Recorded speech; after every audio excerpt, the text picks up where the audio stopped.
Kasi gusto ko, sa akin ka lang maniwala. Gusto kong okay tayo.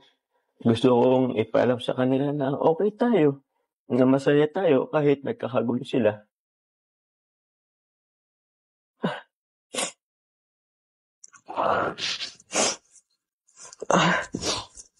Pasensya ka na. Di ko lang, di ko lang mapigilang maluha eh. Okay lang po. Sorry din.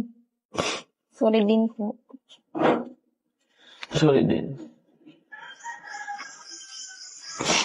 Kasi, di ba kami nag-expect ka, pero hindi ko na ibibigay. Sorry kung may mga oras na baka inaasahan mo ko pero hindi ako dumarating. Gusto mo pong tubig po. Wag na. Sorry na wala tuloy ako. Pero yun, gusto ko itong ibigay sa'yo.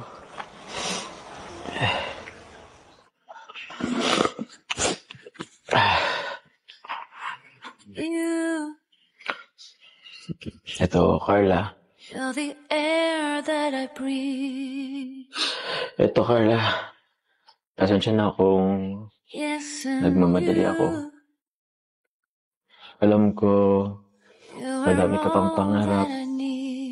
Isa na dun yung makatapos ka sa pag-aaral. Pero hindi naman ibig sabihin nun ay pinahandaan kita na huwag na mag-aaral o itigil na yung pag-aaral mo. Pero gusto ko lang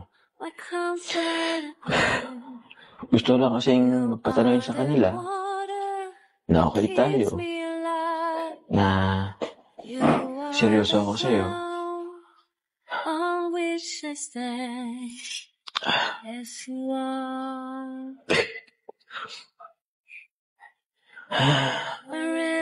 Hindi naman ang kamay mo.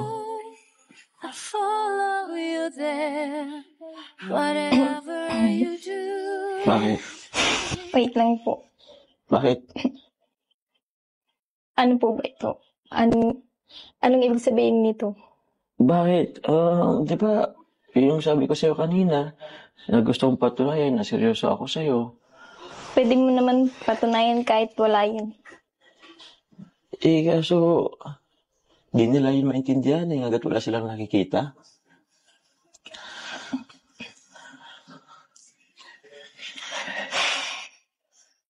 Tsaka po ba kung ang sabihin nila mama pag napanood nila ito.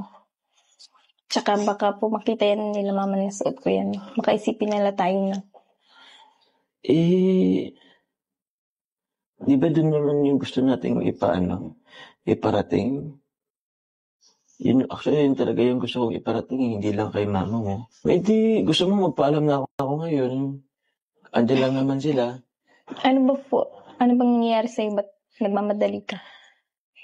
Di ba nga sabi ko sa'yo kanina, gusto kong maging tayo na. Seryoso ako sa'yo. Akala ko ba gusto mo ako? May nagbago na ba? Ayaw mo na ba sa akin? May gusto ka na bang iba? What's the point of living if we're scared to lose each other? What's the point of living?